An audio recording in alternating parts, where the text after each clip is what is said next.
வணக்கம். இது இரவில் கேட்க இனிய தமிழ் கதைகள் பகுதி. இந்த பகுதியில இப்ப நாம கேட்க போற கதை விக்ரமாதித்யன் கதைகள் தான். விக்ரமாதித்ய மகாராஜா மறுபடியும் முருங்கை மரத்தை அடைந்து வேதாளத்தை பிடித்து சுமந்து வந்தார். வேதாளம், அரசரே, நான் உங்களுக்கு ஒரு மகா புண்ணியவான் கதையை கூறுகிறேன், கேளுங்கள் என்றது. கதையையும் கூறத் தொடங்கியது.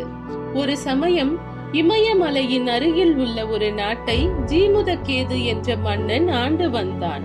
ஜீமுதகேது மன்னனின் முன்னோர்கள் அனைவரும் இறைவன் அருளிய ஒரு கற்பக விருட்சத்தை பரம்பரையாக தங்களது அரண்மனை தோட்டத்தில் வைத்து பாதுகாத்து வருகின்றனர். ஜீமுதகேது மன்னன் ஒரு நாள் அந்த கற்பக விருட்சத்தின் முன் நின்று, எனக்கு தெய்வ அம்சம் பொருந்திய மற்றும் புண்ணியத்தையும் தர்மத்தையும் இரு கண்களாக கொண்ட மகன் ஒருவன் வேண்டும் என்றார். கற்பக விருட்சமும் அருள் வழங்கியது. 1 வருடம் கழித்து மன்னருக்கு ஒரு மகன் பிறந்தான். அவனுக்கு ஜீமுதவாகனன் என்ற பெயர் சூட்டப்பட்டது. அவன் ஒரு சிறந்த புத்திசாலி. மனிதநேயம், பொறுமை மற்றும் எதன் மீதும் பற்று இல்லாமல் இருத்தல், எல்லா உயிர்களையும் சமமாக பார்த்தல், அன்பு நிறைந்த மனதை உடையவனாய் திகழ்தல் என்று அவன் மிக சிறந்த மனிதனாக விளங்கினான். அவனை பார்க்க அன்பில் லயத்து போனார்கள் அரசனும் அரசியும்.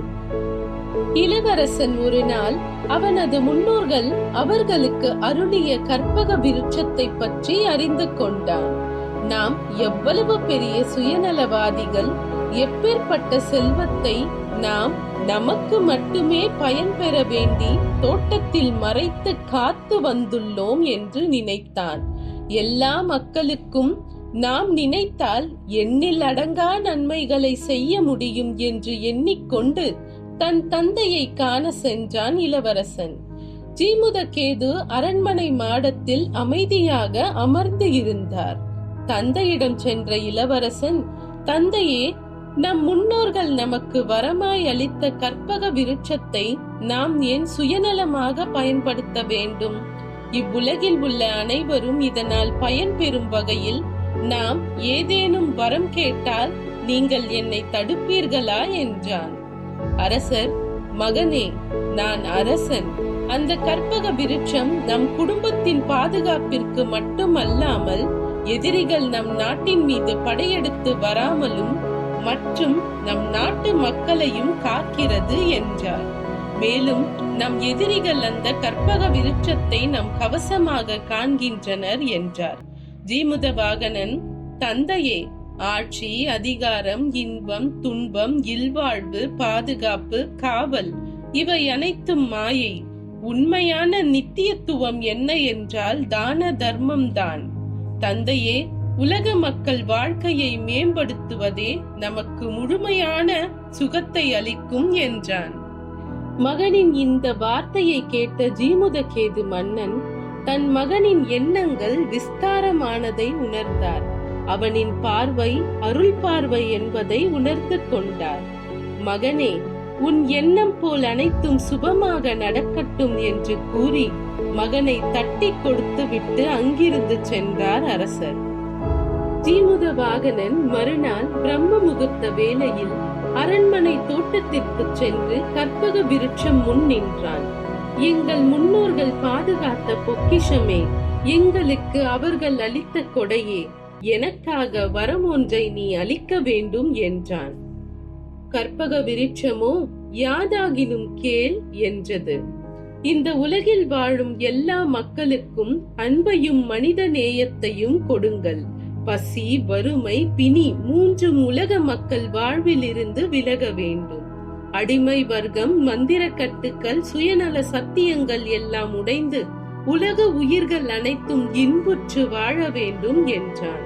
இதனை கேட்ட கற்பக விருட்சம், புண்ணிய ஆத்மாவே, உன்னால் நானும் விடுதலையானேன் என்று கூறிவிட்டு ஜீமுதவாகனன் கேட்ட அத்தனை வரங்களையும் தந்துவிட்டு தங்க மழையை கொடுத்து கொண்டே சொர்க்கத்தை நோக்கி பறந்தது. அந்த சமயம் உலக மக்கள் அனைவருக்கும் கேட்கும்படி அசரீரி ஒன்று ஜீமுத வாகனன் என்ற இளவரசனே உலக மக்களின் நலனிற்காக இவ்வாறு ஒரு வரத்தை கற்பக விருட்சத்திடம் இருந்து பெற்று வந்தான் என்றது. ஒரு நொடியிலேயே ஜீமுத வாகனனின் புகழ் உலகம் முழுவதும் பரவியது. கற்பக விருட்சம் அருளிய தங்க மழையினாலும் மூலிகை காற்றினாலும் உலக மக்கள் யாவரின் வாழ்விலும் பிணி, பசி, துன்பம், வறுமை நீங்கியது. உலக மக்கள் ஜீமுத வாகனனை வருணிக்க அனைத்து அரசர்களும் பொறாமை கொண்டனர். கற்பக விருட்சம் பரந்த செய்தியை அறிந்து கொண்டு மாபெரும் படை ஒன்றை திரட்டி ஜீமுத கேது அரசனை நோக்கி வந்தது ஒரு பெரும் படை. செய்தி அறிந்த ஜீமுத கேதுவை அமைச்சர்களும் படை வீரர்களும் போருக்காக உற்சாகப்படுத்தினர். ஏன் என்றால் உலக மக்களின் பேராதரவு பருவத நாட்டின் மேல் பதிந்திருந்தது. அந்த நேரத்தில் அங்கு வந்த இளவரசன் ஜீமுத வாகனன், அப்பா, உங்களைப் போல் போர் புரிய எவர் உள்ளார்? இருப்பினும் இது நமது புகழுக்கு களங்கம் விளைவிக்க நடக்க போகும் போர். நம் மக்கள் நமது மேல் உள்ள அன்பால் தன் உயிரையும் பொருட்படுத்தாமல் போர் செய்வார்கள். போரில் உயிரையும் இழக்க நேரிடும். உயிர் சேதம் வேண்டாம் அப்பா. எந்த மக்களின் நல்வாழ்விற்கு வித்திட்டேனோ அவர்களின் அழிவிற்கு நானே காரணமாக அமைய மாட்டேன். நாட்டையும் ஆட்சி பொறுப்பையும் அவர்களே எடுத்துக் கொள்ளட்டும். என்னுடன் வாருங்கள் தந்தையே. பகை, பொறாமை, ஆசை இல்லாத இடத்திற்கு செல்வோம் என்றான். ஜீமுத கேது மன்னன் இதை கேட்டதும், மகனே, உனக்காகவே நான் இந்த ஆட்சி பொறுப்பை பாதுகாக்க எண்ணினேன். ஆனால் நீயே 1000 ஆண்டுகள் வாழும் தேவர்களின் புண்ணிய பலனை பெற்றுவிட்டாய். நீ என்ன கூறினாலும் நானும் உன் தாயும் கேட்போம் என்றார். அரசர், அரசி மற்றும் இளவரசன் மூவரும் மிகவும் மகிழ்ச்சியாக எளிய வேடம் பூண்டு நகரை விட்டு நீங்கி இமயமலையின் மேலே உள்ள மலை கிராமத்திற்கு சென்று விட்டனர். அவர்கள் மூவரும் அடைந்த கிராமம் மலைய பர்வதம். சுற்றிலும் இயற்கையான மூலிகை தாவரங்கள். மலையை சுற்றியுள்ள குகைகளில் முனிவர்களும் மகா ஞானிகளும் தியானத்தில் இருந்தனர். இயற்கையே அவர்களின் தியானத்திற்கு உதவுவது போல சலனமில்லாத காற்றை தந்து கொண்டிருந்தது. அத்தகைய இடத்திற்கு அரசனான விச்வாசு என்ற நல்ல மனிதர் ஆட்சி புரிந்து வந்தார். ஜீமுத கேது தன் மகன் ஆசைப்படி அம்மலை கிராமத்தில் உள்ள ஞானமுனிகளின் ஆசிரமத்தில் தங்கினார். ஞானமுனிகள் ஜீமுத கேதுவின் குருவின் மகன். இருவரும் சிறுவயது முதலே நண்பர்கள். மலைய பர்வத கிராமத்தை ஆட்சி செய்த விச்வாசு அரசனுக்கு மித்ரவாசு, மலையவதி என்ற 2 பிள்ளைகள் இருந்தனர். ஜீமுத வாகனன் மிகுந்த மன அமைதியுடன் அந்த மலையின் இயற்கை அழகில் லயத்து கிடந்தான். இளவரசன் மித்ரவாசு ஞானமுனிகள் ஆசிரமத்திற்கு வந்தான். அப்பொழுது ஞானமுனிகள் மூலமாக ஆசிரமத்திற்கு ஜீமுத வாகனன் வந்திருப்பதையும் அங்கேயே தங்கியிருப்பதையும் அறிந்தான். தன் வம்சத்தின் பரிசான கற்பக விருட்சத்தை உலக மக்களின் நலனுக்காக பயன்படுத்தி புகழ்பெற்ற மாமனிதரை நான் எங்கள் அரண்மனைக்கு விருந்தினராக அழைத்து செல்லலாமா என்று மித்ரவசு கேட்டான். ஞானமுனிகள், தாராளமாக அழைத்து செல். அவர்கள் அரச வம்சத்தினர். உரிய மரியாதையோடு வந்து அழைத்து செல் என்றார். மித்ரவசு இந்த செய்தியை தன் தந்தையிடம் கூற மனம் நெகிழ்ந்தார் மன்னர். அவர்களை காண உடனே ஞானமுனிகளின் ஆசிரமத்திற்கு வந்தார். அரசர் விச்வாசுவின் ஆசைப்படி ஜீமுத கேது, அவரது மனைவி மற்றும் மகன் ஜீமுத வாகனன் மூவரும் விச்வாசு அரசரின் அரண்மனையை அடைந்தனர். அப்போது விச்வாசு மன்னரின் மகள் மலையவதி அம்மன் சந்நிதியில் யாழ் இசைத்துக் கொண்டிருந்தார். ஜீமுத வாகனன் யாழ் ஓசையை பின்பற்றி அம்மன் சந்நிதியை அடைந்தான். மலையவதியை கண்டதும் காதல் வயப்பட்டான். மித்ரவசு அதை கண்டு சிரித்துக் கொண்டே, நண்பா ஜீமுத வாகனா, இவள் என் தங்கை. உன்னை போன்ற புண்ணியவான் எங்கள் ராஜ்யத்தின் மாப்பிள்ளையாக வருவது எங்களுக்கு புண்ணியம் என்றான். இந்த செய்தி இரு வீட்டாரின் காதுகளில் விழ திருமணம் இனிதே நடந்தது. இல்வாழ்வை நல்வாழ்வாக இருவரும் வாழ்ந்து வந்த நேரத்தில் ஒருமுறை மித்ரவாசுவும் ஜீமுத வாகனனும் மலையை சுற்றி பார்த்து கொண்டிருந்தனர். ஒரு நீண்ட ஆற்றை கடந்து மலை காட்டினுள் நுழைந்தனர். காட்டில் ஒரு பகிர் காட்சி. சுற்றிலும் எலும்பு கூடுகள் இருந்தன. மித்ரவசு அதை பற்றி கவலைப்படாமல் கடந்து நடந்து சென்றான். ஆனால் ஜீமுத வாகனன், நண்பா, இங்கே ஏதேனும் ஆபத்து இருக்கிறதா என கேட்டான். அதற்கு மித்ரவசு, இல்லை நண்பா, மனிதருக்கு இங்கே ஆபத்து இல்லை, பாம்புகளுக்குத்தான் ஆபத்து என்றான். ஜீமுத வாகனன், என்ன, பாம்புகளுக்கு ஆபத்தா என்றான். இங்குள்ள எலும்புகள் அனைத்தும் பாம்புகளுடைய எலும்புகளே என்றான் மித்ரவசு. ஜீமுத வாகனன், என்ன, பாம்புகளுக்கு ஆபத்து இங்கே என்றார். மித்ரவசு, முன்னொரு காலத்தில் நாகதேவி கத்ரு கருடனின் தாயான விந்தையை வெற்றி கொண்டு அடிமையாக்கினார். விந்தைக்காக மகன் கருடன் போராடி தன் தாயை மீட்டான். அது மட்டுமல்ல, தன் தாயினை அடிமையாக வைத்து துன்பம் செய்ததற்காக நாகங்களையே வெறுத்தான். நாக வம்சத்தை அழிப்பதே குறிக்கோளாக கொண்டிருந்தான் கருடன்.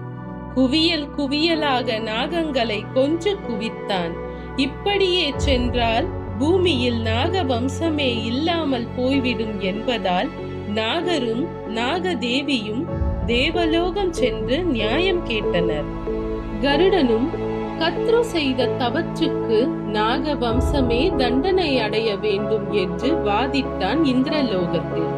இறுதியில் நாகர், கண்ணில் பட்ட நாகங்களை எல்லாம் கொல்வதற்கு பதில் நாங்கள் உங்களுக்கு படைக்கும் நாகங்களை ஏற்றுக்கொள்ளுங்கள் என்று சமாதானம் செய்தார். கருடனும் அதை ஏற்றுக்கொண்டார்.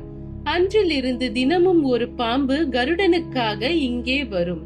அதை கருடனும் விழுங்குவார் என்று கதையை கூறி முடித்தான் மித்ரவசு.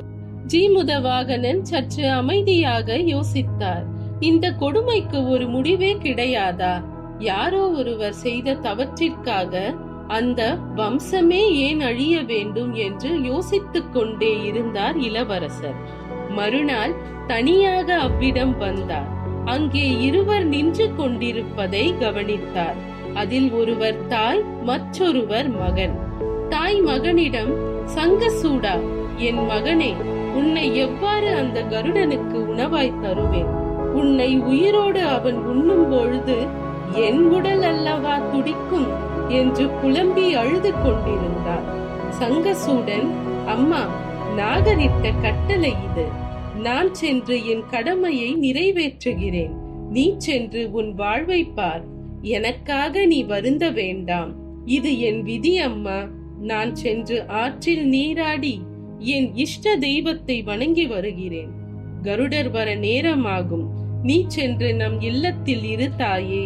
என்னை அவர் கொல்லும் காட்சியை உன் கண்களில் பட வேண்டாம் என்றான். ஜீமுத வாகனன் சங்கசூடன் அங்கிருந்து சென்றவுடன் அந்த தாயிடம் சென்று, தாயே, இன்று உங்கள் மகன் மரணிக்க போவது இல்லை.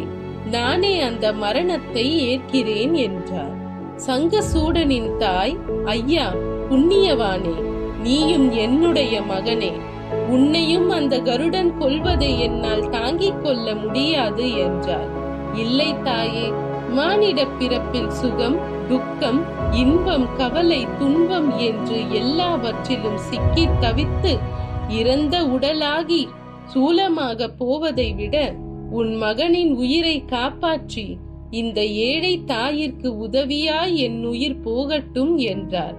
சங்கசூடனின் தாய் எவ்வளவு சமாதானம் செய்தும் மனம் மாறாமல் அந்த தாயை அனுப்பி வைத்துவிட்டு அந்த காட்டின் உட்பகுதிக்கு சென்று கருடனுக்காக காத்திருந்தார் இளவரசர். காற்று பலமாக வீசியது. கருடராஜன் வந்தார். வந்ததும் இளவரசனை கண்டு, இவன்தான் நமக்கு இன்றைய உணவு என எண்ணி இளவரசரை கொண்டு சென்றார். தன்னுடைய அலகால் இளவரசரின் தோள்களில் அழுத்தி கடித்து தூக்கிச் சென்றார். அப்பொழுது இளவரசர் கழுத்தில் இருந்த கனகமணி அருந்து இரத்தத்துடன் சிதறி விழுந்தது. சிதறி விழுந்த கனகமணி இரத்த துளிகளோடு மலையவதியின் மாடத்தில் விழுந்தது. அதை எடுத்து பார்த்த மலையவதி அதிர்ந்தாள். உடனே அந்த செய்தி அரசர் விச்வசுவிற்கும் மித்ரவசுவிற்கும் ஜீமுதவாகனின் தந்தை, தாய் மற்றும் குருவிற்கும் தெரிவிக்கப்பட்டது. அனைவரும் மலையை நோக்கி புறப்பட்டு வந்தனர். கருடன் தன் கூரிய அலகால் ஜீமுதவாகனின் தோள்களை பீத்து எடுத்தான். ஜீமுதவாகனன் சிரித்துக் கொண்டே இறைவனை வேண்டினான். இனி எல்லா பிறவியிலும் என் உடல் யாருக்காவது பயன்பெற வேண்டும், பயனின்றி எனக்கு ஒரு பிறப்பும் வேண்டாம் என்றான். கருடன் ரத்தம் பீரிட்டு வரும் வேளையில் வலியும் வேதனையும் உடல் முழுவதும் உள்ள பொழுதிலும் கூட ஒரு நாகத்தால் எவ்வாறு இப்படி உயரிய வேண்டுதலை இறைவனிடம் வைக்க முடியும்?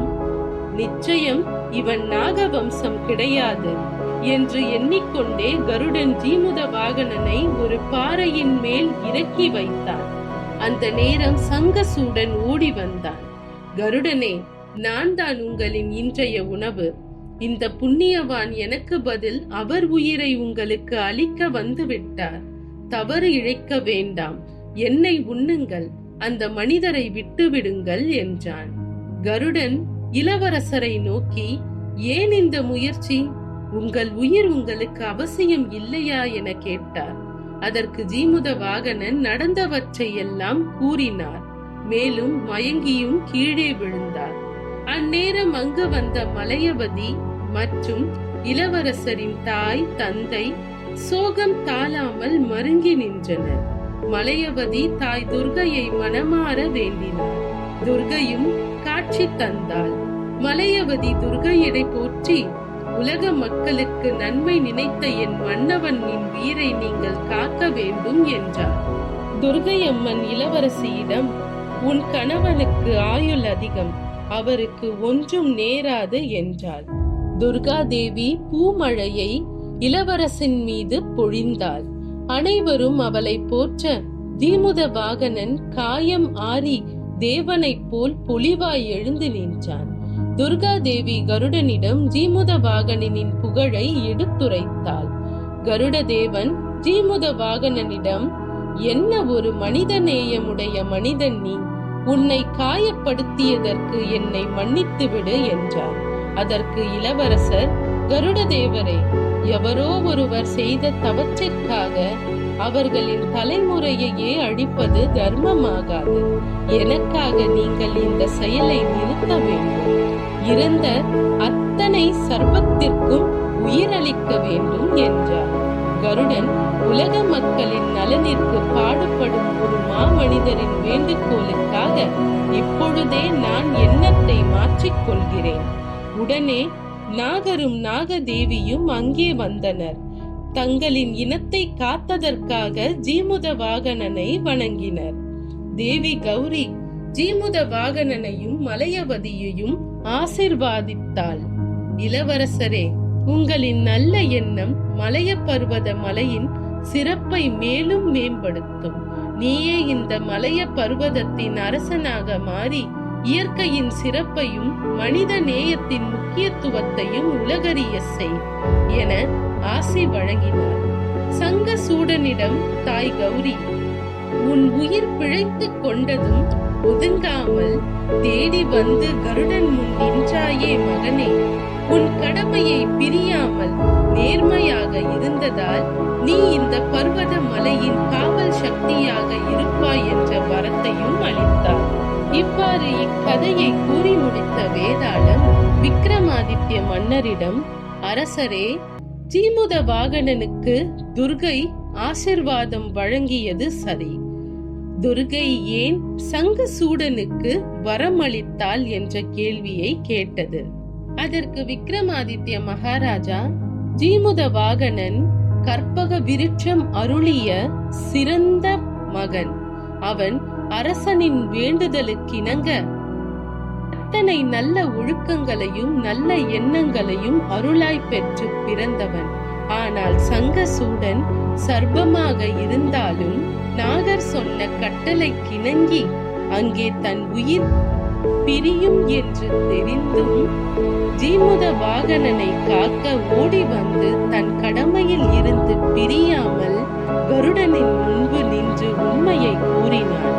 அவனின் நேர்மைக்கும் அவனுடைய கடமை பிரியா உணர்விற்கும் தான் துர்கை வரம் அளித்தாள். ஜீமுத வாகனனுக்கு எவ்வளவு பெருமை உள்ளதோ அதே பெருமை நேர்மையும் உண்மையும் உள்ள இந்த உலகில் வாழும் உயிரினங்களுக்கும் உண்டு என்றார். இதனை கேட்டதும் வேதாளம் சபாஷ் என்று கூறி மறுபடியும் முருங்கை மரத்தை அடைந்தது. விக்ரமாதித்ய மகாராஜா மறுபடியும் வேதாளத்தை பிடித்து அழைத்து வருவார். வேதாளமும் நமக்காக அடுத்த கதையை கூறும்.